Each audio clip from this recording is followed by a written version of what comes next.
குறிஞ்சி மலர். இந்த குறிஞ்சி மலர் பார்த்திங்கன்னா நம்முடைய தமிழ்நாட்டில் மேற்கு தொடர்ச்சி மலையில் அதிகமாக பூக்குது. குறிப்பாக பார்த்திங்கன்னா 12 ஆண்டுகளுக்கு ஒரு முறை இந்த குறிஞ்சி மலர் மலர்வதாக ஒரு வரலாறு இருக்கிறது. இது எந்த மாதங்களில் அது பூக்கும் அப்படின்னு பார்த்திங்கன்னா ஜூலை, ஆகஸ்ட், செப்டம்பர். இந்த குறிஞ்சி மலர் என்ன வண்ணத்தில் அமைஞ்சிருக்குன்னா நீலம் கலரில் அமைஞ்சிருக்கு. இந்த குறிஞ்சி மலர் பூத்து அப்படியே குலுங்கும் பார்த்திங்கன்னா அதை பார்க்கும்போது அவ்வளோ ஒரு பரவசமாக இருக்கும். ஒரு நீல போர்வை அப்படியே போத்துற மாதிரி அந்த மலைகள் இருக்கும். மலர் எந்த மாதங்களில் பூக்கும்? July, August, September.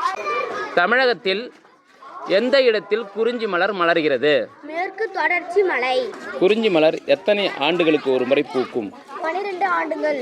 குறிஞ்சி மலர் என்ன வண்ணம்?